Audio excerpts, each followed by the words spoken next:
तो हमारी बात चल रही थी कि जो पहले हम जब हमने नई नई दुकान डाली थी और उसके बाद से जो 4-5 साल तक हम जो काम कर रहे थे तो एकदम डंके की चोट पे काम करते थे। कितने हुए रोज? 20 हुए आज। कितने बुकिंग हो गई आज? 18 हो गई आज। लेकिन आज के डेट में अगर आप उसको देखेंगे तो वो कैसी हालत हो गई, किसी किसी के 3 हो रहे, किसी के 4 हो रहे, तो ऐसा लगता है कि आज बहुत हो गए। ये हकीकत है। एक हाथ कोई ऐसा हो सकता है। अच्छा, क्या होता है अभी देखिए, अभी हालत कैसी चल रही है कि रोज जैसा आप रोज अपने शॉप पे जाते हो, रोज समय पे खोलते हो, रोज समय पे बंद करते हो, लेकिन जो बात जो पहले हुआ करती थी वो अभी तो है ही नहीं। साथ ही साथ क्या बात हो रही है अभी कि कभी कभी आपको बोने के लिए भी सुबह अच्छा 2-4 दिन कभी कभी अच्छा हो जाता काम, फिर बाद में वही आ जाते अपने। कभी आपने कभी आपने सोचा है कि इस हालत के लिए कौन जिम्मेदार है? यह हालत क्यों हो गई? अभी चलिए मान लेते हैं, एक बात बोलेंगे कि अभी बहुत गली गली दुकानें खुल गई है, बहुत सारी दुकानें खुल गई, बहुत सारे लोग कोर्स करने के बाद में तो ऑप्टिकल का काम करने लग गए, है ना। अब ये लेकिन ये दूसरे जो ब्रांडेड जो शॉप्स है जो खुल रहे हैं, एक एक शॉप एक एक शहर में 5-5 6-6 आउटलेट्स खुल रहे हैं, तो ये कैसे कर पा रहे हैं?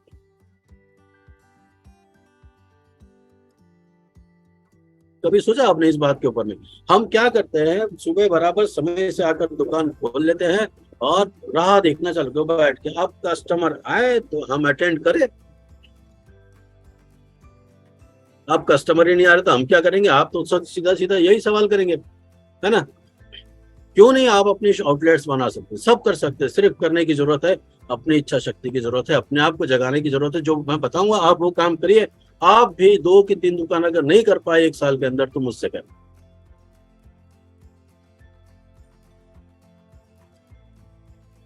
तो बात क्या थी कि हम आते हैं दुकान पर, राह देखते हैं कस्टमर आए, और कस्टमर अगर आएंगे तो हम चश्मा बनवाएंगे, नहीं तो हम देखेंगे भाई शब से शाम तक राह देख रहे।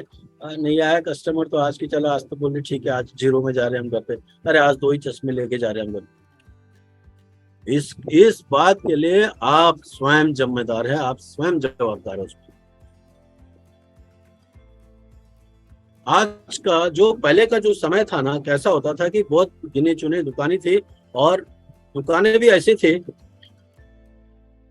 जी, ये बात बहुत सही भाई अपने, ये सत्यम शर्मा जी ने, जो खुद नहीं होता जिससे वो दूसरों को ब्लेम करता है। चलिए, ये बात तो ठीक है, हम आज इसी विषय के ऊपर में बात कर रहे हैं कि हैंडलिंग ऑफ कस्टमर जो है, तो यही हमारा आज विषय है। लेकिन इस विषय के आने के पहले मैं थोड़ा सा आपको बता रहा हूँ कि आज कैसा, पहले क्या था कि पहले वाला जो जमाना था, आज से 15-20 साल पहले जमाने वाला जो था, उसमें क्या होता था कि लोग बैठे रहते थे, ठसन से काम करते थे, लोग उनके पास में आया आते जाते थे, और उनकी ठसन भी ऐसी होती कि अगर किसी ने बोला कि 10-20 रुपए थोड़ा सा कम कर दो, यहाँ नहीं बनेगा दूसरी जगह बना लो, ऐसे ठसन से भी काम करने वाले लोग थे। नहीं, 20 रुपए कम नहीं करेंगे, नहीं बनेगा आपका, लेके जाओ, पर्चा फेंक देते थे डॉक्टर का, नहीं बनेगा, चले जाओ जहाँ जाना है। लेकिन आज वो हालात नहीं रही। अभी जो समय है वो डिजिटल मार्केटिंग का समय है। तो ये डिजिटल मार्केटिंग क्या होती है, इसके विषय पे आने के पहले मैं थोड़ा सा आपको बता देता हूँ कि हमारे जो इंस्टीट्यूट है, ISDT college of optometry Nashik का जो कॉलेज है, जिसके साथ में आप यहाँ पर आज जुड़े हुए जिसके वजह से, तो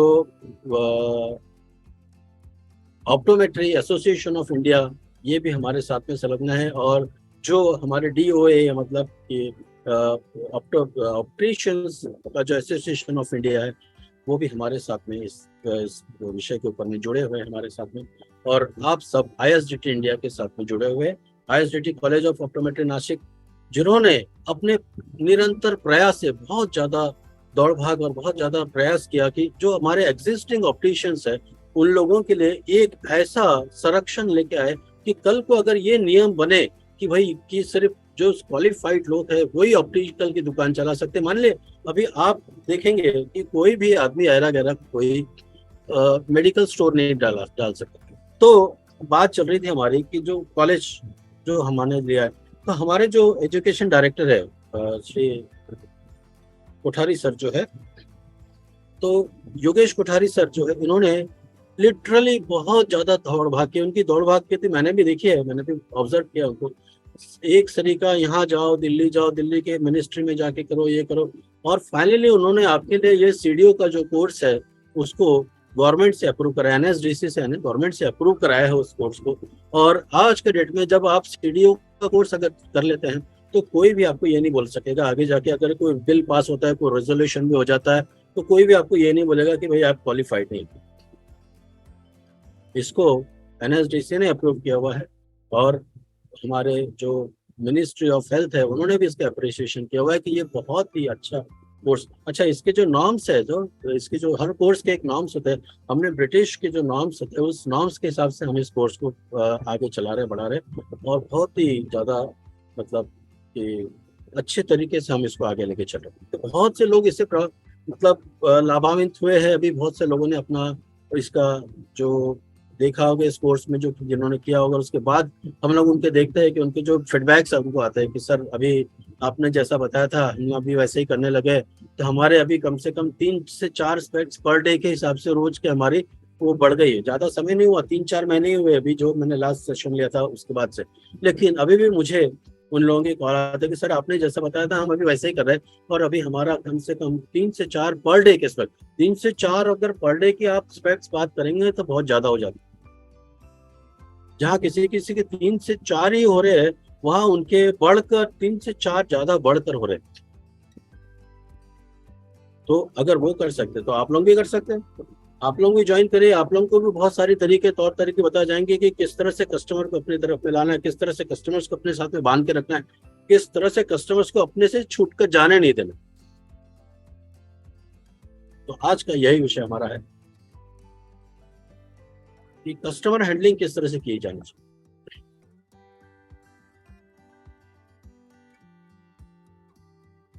तो भाई लोग, कस्टमर हैंडलिंग की अगर जब भी बात आती है, तो कस्टमर जो होता है हमारे पास में, अगर हम उसको कैटेगराइज कर ले कि अगर 3 भागों में बांट दे, तो एक वो कस्टमर है जो हमारे पास में कभी आया ही नहीं है, दूसरा इस समय जो हमारे शॉपर है, और तीसरा जो कभी कभी हमारे पास में कंप्लेंट्स या फिर कुछ लेके आता है।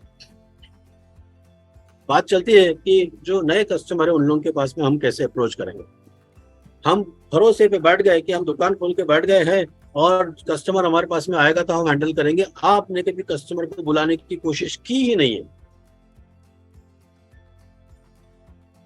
आप बोलेंगे कस्टमर कोई गायब है जिसको डंडा लेकर बोलेंगे हक लो और चलो चलो चश्मा बनाने चलो चलो, तो कोई तो काम है ही नहीं हमारा। तो कस्टमर बुलाने के लिए क्या करना चाहिए, ये मैं बात कर रहा हूँ अभी आपकी, कि जो हमारे कस्टमर दुकान में अभी तक नहीं आए हैं उनको हम किस तरह से बुलाएंगे हमारी दुकान में। आपने देखा होगा कि बड़े बड़े कंपनीज के मैसेज आपके मोबाइल के ऊपर में आते हैं, आप किसी कंपनी को नहीं जानते, वो कहां से, उनको आपका नंबर कहां से मिला,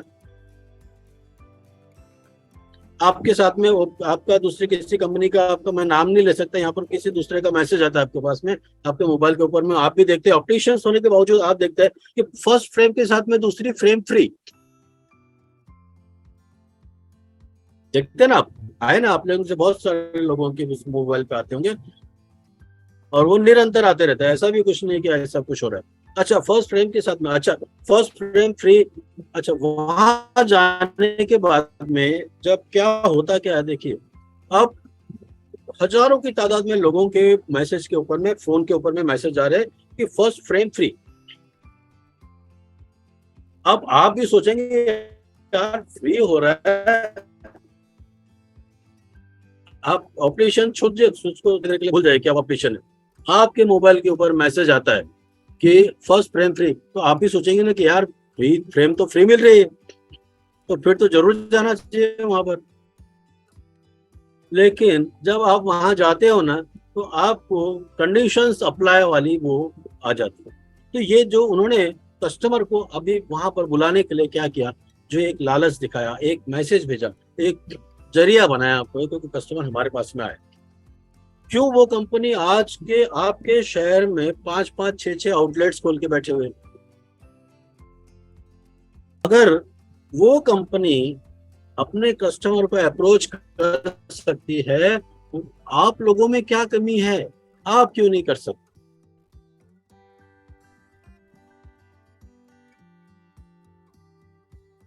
ठीक है, मैं कोशिश करूंगा रिपीट कि जैसा आपके पास में मैसेज आ रहा है, ये मैं इसको जरूर ओपन कर, जैसा आप लोगों के पास में मोबाइल के ऊपर में मैसेज आ रहा है कि फर्स्ट फ्रेम फ्री, या फिर दूसरे ग्लास लगाएंगे तो उसके ऊपर में 50% फ्री। तो अगर ये सारे मैसेजेस आप देखते हो, आप खुद लालच में आ जाते हो, और आप अब ऑब्वियसली आप खुद को ऑप्टिशियन मत समझो। अगर आपके पास में ये मैसेज आएगा तो आप खुद भी चले जाएंगे वहां पर देखने के लिए कि भाई क्या कैसी फ्रेम है, फर्स्ट फ्रेम फ्री मिल रही वाली हमको, जाएंगे कि नहीं जाएंगे? अगर ये वो कंपनी अगर ये काम कर सकती है, वो कंपनी ऐसा तो नहीं है कि एकदम से बड़ी कंपनी आके बन गई, ऐसा तो नहीं। उन्होंने भी एक आउटलेट खोला, उसके बाद एक के दो किए, दो के तीन किए, और इसी तरह से वो आगे बढ़े हमारे। आप लोगों में से कई लोगों के, मैं जानता हूं कि आप लोगों में से भी बहुत सारे लोगों के किसी के दो किसी के तीन आउटलेट्स होंगे, लेकिन जो पहले आपका एक शॉप से जितना बन जाता था, जितने फ्रेम्स आप बुक कर लेते थे, जितने आपके पास में पैसा जमा हो जाता था, उतना आज 3 शॉप मिलाकर भी नहीं होता है ना? ये हकीकत है। कभी आप देखते थे भाई, ये एक दुकान, 3 दुकान जिसके है उसके पास में क्या हालत रहती है कि उसका बोलता है कि ये एक दुकान में मेरा आज 2 हुए, और ये मेरे ये दूसरी दुकान में 4 हो गए, और मेरे वाली दुकान में आज 3 ही हुए। और एक समय था कि जब 15-15 एक ही पहले वाले दुकान में हो जाया करते थे।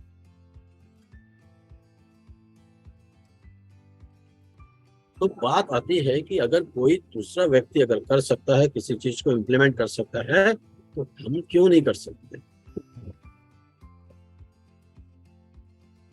हमने कभी उस बात की तरफ जाने की कोशिश की ही नहीं। कभी हमने देखा ही नहीं कि कस्टमर को बुलाना कैसे पड़ता है, कैसे आना पड़ता है।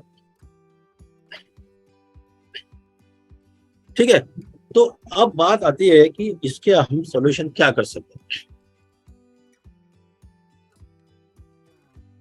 अभी मैं बता रहा हूँ, आज के बाद जो भी आप एग्जिस्टिंग ऑपरेशंस है, आप लोगों ने सबसे पहला काम क्या करना है, कस्टमर डेटा लेना चालू करना है अपने पास। आप कस्टमर डेटा बोले तो क्या हो गया, उनका सबसे बड़ा अगर कोई काम है तो आपके पास में मोबाइल नंबर होगा। सब हमारे जो एग्जिस्टिंग जो है हमारे कस्टमर्स है, जो हमारे पास में आते हैं, जो रेगुलर हमारे पास में आते हैं, उनके मोबाइल नंबर अपने पास में रखिए, उनके कांटेक्ट पे बने रहिए। उनके जैसा आपके पास में वो चश्मा बनाने के लिए आते हैं, उनको 4 दिन के बाद आप फोन करिए या फिर कोई मैसेज करिए उनके पास में। और जितने ज्यादा आप मोबाइल नंबर अपने पास में जमा करके रखेंगे, उनके नाम, उनके मोबाइल नंबर, उनको क्या प्रिस्क्रिप्शन आपने दिया था, ये पूरा कस्टमर डेटा अपने पास में मेंटेन करना शुरू करिए। और वो कस्टमर जिनका डेटा आपके पास में रहता, उनके पास में कभी ना कभी 1, 2, 3 महीने में एक हल्का सा मैसेज उनके पास डाल दीजिए। जैसे आप कोई अपने दुकान में अगर कोई अपना ऑफर बनाते हैं कि भाई आज के डेट में हमने अपने दुकान में शॉप में 20% डिस्काउंट रखा हुआ है, कि आज के डेट में हम आपको 10% ऑफ करेंगे, या आपके डेट में हमको आपको फर्स्ट फ्रेम के साथ दूसरे फ्रेम के ऊपर में 50% ऑफ करेंगे। इस तरह का एक निरंतर रिमाइंडर कस्टमर के दिमाग के ऊपर में जाना ही चाहिए अपनी तरफ से। क्या हो रहा है देखो, बाकी के जो शॉप वाले हैं निरंतर आपके आपके भी कस्टमर, जो आपके रेगुलर कस्टमर है, उनके भी मोबाइल के ऊपर में बड़ी बड़ी कंपनीज के मैसेजेस आ रहे हैं। आपका कस्टमर देखता है कि भाई मैं तो यहाँ जाता हूँ, मैं ये वाले शॉप में जाता हूँ, लेकिन आज जरा देखता हूँ, इसका बार बार मैसेजेस आ रहे हैं कि मैं आज जरा उधर जाके देखता हूँ। गया आपके पास से, और एक बार आपका कस्टमर आपके पास से गया तो समझो गया। आपने कस्टमर का डेटा मेंटेन करना शुरू करना ही है। आज के डेट में पूरा डिजिटल मार्केटिंग का जो काम है, वो पूरा हमारा जो होता है ना, ये आप कितने आई कैम्प्स लगा लो अपने दुकान पर, आप कितनी एडवर्टाइजमेंट करा लो, टीवी के ऊपर में करा दो, पेपर में दे दो, लोग देखेंगे, एक दिन के बाद में भूल जाएंगे। लेकिन अगर आपके रिमाइंडर्स उनके मोबाइल के, क्योंकि आज के डेट में देखिए कि एक आम आदमी जो देखेंगे आप, जो साधारण एक आदमी है, वो मोबाइल के ऊपर अपने कम से कम 4 से 5 घंटे व्यतीत करता है। तो हर वो चीज जो भी उसके पास में आती है, सामने आती है, उस चीज को बड़े गौर से देखता है। इतनी फुर्सत आज लोगों के पास में है कि 3-3 4-4 घंटे वो डेटा यूज करते हैं, मोबाइल डेटा, और वो अपने मोबाइल के ऊपर में लगे हुए रहते हैं। तो अगर ये मोबाइल का जब इतना ज्यादा उपयोग लोग कर रहे हैं, तो वो मोबाइल के ऊपर में अगर आपने एक छोटा सा रिमाइंडर डाल दिया, एक छोटा सा उनको याद करा दिया, भाई हम आपको याद कर रहे हैं, वो आपसे छिटक के जाने वाला नहीं कहीं भी। उनको ये बात रहेगा कि यू केयर फॉर देम। उनको ये बात ध्यान में रहेगी कि भाई ये जो फलाना जो हमारा जो मैसेज भेज रहा है, ये हमारे लिए केयर करता है। देखिए उसने मैसेज में भेजा है कि अगर आपको, अगर आपने अभी 4 दिन पहले मान लो कि किसी कस्टमर ने आपके पास से चश्मा बना के लेके गया, ठीक है, उसने देखा, बराबर अपने सेटिंग फिटिंग बराबर कर दी, और उसके बाद में एक 4 दिन के बाद में उनको एक मैसेज कर दीजिए आप, खाली फलाना फलाना शंतनु या जो भी ऑप्टिकल्स है आपका वो नाम से, और अगर आप चश्मे से अगर आप ठीक है या फिर आपको कोई तकलीफ हो रही है, तो आप हमारे पास में कभी भी आ सकते हैं, या फिर आप हमें बताइए, हम आपके पास में अप्रोच करके उसको सीधा कर दें। उसको यही रिमाइंडर जो रहेगा ना, उसके लिए इतना ज्यादा काम कर जाएगा कि वो दूसरे कोई मैसेजेस आएंगे ना उसको, तो वो इग्नोर कर देंगे। ये कब की बात है? जब हमारे कस्टमर हमारा रेगुलर कस्टमर है। रेगुलर कस्टमर भी हमारे हाथ से छूटना नहीं चाहिए। अभी मैं बताता हूँ, आज के डेट में जो मोबाइल नंबर है लोगों के अलग अलग, वो बड़ी बड़ी कंपनियां परचेस करती है। आपके पास तो चल के आ रहा है, लोग चल के आ रहे हैं, आप उनको खाली मोबाइल नंबर लेना, उनकी एज और बाकी की जो डिटेल्स है, कितना चश्मा कौन सा बनाया था, उतना ही डिटेल आपके पास में रखना है।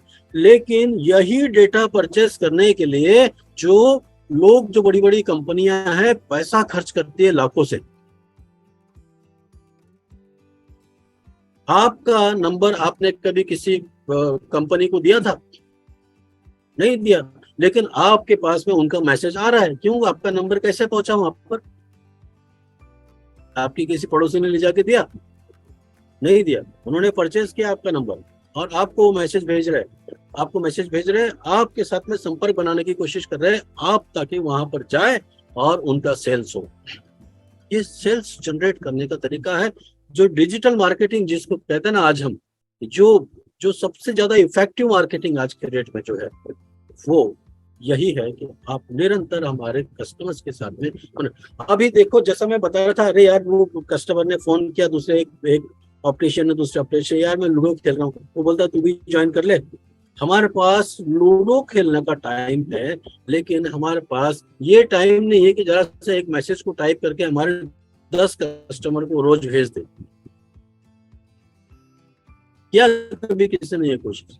वहां से निरंतर हो रहे लाखों की तादाद में, अगर रोज में, अगर मान लो कि उन्होंने बहुत बड़ा प्लानिंग करके रखा हुआ है, और वो अगर लाखों में भेज रहे लोगों को, तो उनके पास में कम से कम 1000 तो पहुंच रहे।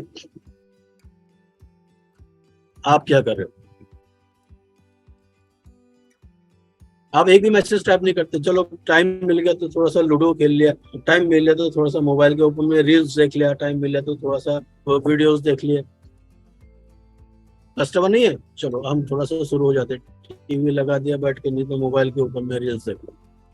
बंद करो ये। अगर आपको समय के आपको एग्जिस्टेंस में बना के रखना है, तो ये आदतें छोड़ दो। कुछ नहीं मिलेगा आपको वो करने के बाद। उसके बजाय कस्टमर के साथ में इंटरलिंक करने की कोशिश करो। आप कुछ नहीं करना है, अपने को एक सोच लो कि आपके जो भी पुराने 10 कस्टमर्स हैं जिनके आपने नंबर लेना शुरू करे हैं, उन लोगों को, 10 लोगों को एक दिन में मैसेज करो। एक ही मैसेज टाइप करना है, और अलग अलग नंबर्स आपको डालने हैं, वो नंबर्स के ऊपर उनको सेंड कर देना। दूसरी बात, और एक भी फायदा क्या होता है उस बात का, कि जब हम कस्टमर का डेटा मेंटेन करते हैं ना अपने पास, जब वो रिपीट हमारे पास में आता है ना, तो हमारे को उसी समय उनके पूरे डिटेल्स हमारे सामने आ जाते हैं, कि पिछली बार इसने कितनी वाली फ्रेम ली थी, कौन से वाले ग्लास लगाए थे, कितना इनका बिल बना था, ये हमारे आंखों के सामने आ जाता है पूरी तरह से। तो हम उनको उसी तरह से हैंडल कर सकेंगे। अच्छा देखिए, बात कैसे होती है, जो नया कस्टमर आता है ना हमारी दुकान में, जो नए पहली बार में आ रहा है, उसको हैंडल करने के लिए आपको थोड़ी सी मेहनत की लगती है, थोड़ी सी अपनी दिमाग की आवश्यकता पड़ती है, थोड़ा सा एफर्ट्स लेने पड़ते हैं उसको अपने को कन्विंस करने के लिए। लेकिन जो पुराना और एग्जिस्टिंग कस्टमर है, उसको एक नमस्ते या फिर एक स्माइल ही काफी हो जाती है, कि आप आइए सर, नमस्कार, कैसे हैं आप, बस इतने बोला तो भी आपके साथ होगा।